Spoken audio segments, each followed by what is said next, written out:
Advice to the parents of children with visual impairment.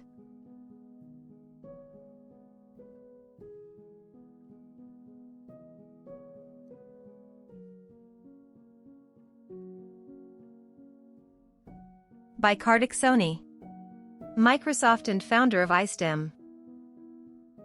Go ahead. So I wanted to start off by sharing my perspective with parents who might have blind kids about how to go about thinking about disability, thinking about life, and thinking about career opportunities. Sharing from my personal experience here.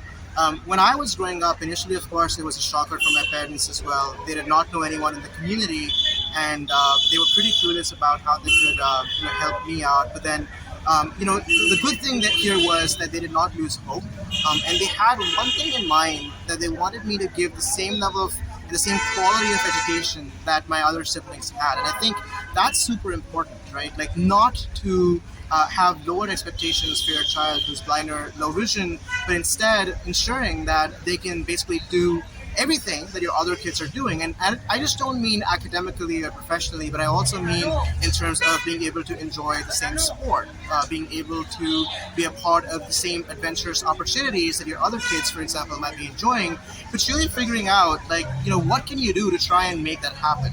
Sometimes small hacks and accommodations, small changes and adaptations is all that it needs. I remember when I was a kid, I used to be in these art and painting classes where, of course, I couldn't really do anything. And so now I had two choices. Either I could just sit on the side and not do anything at all, and just kind of be thinking about, oh, I'm different from the other kids and I wouldn't be able to participate in these classes, or I could figure out ways in which it could be a joyous or a good experience for me as well.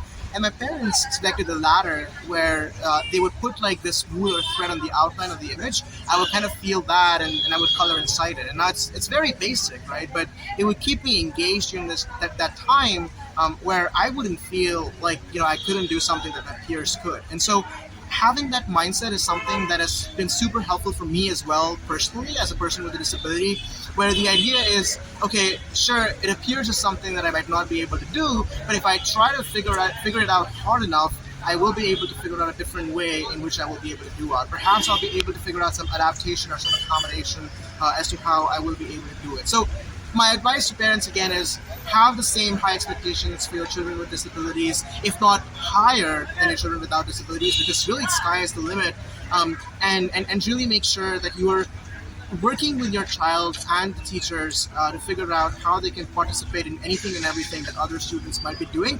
The experience might be different, the way might be different, but the outcome, more often or not, is the same, and they're able to have the same experience. So that's my advice. The story of Kartik Sawhney.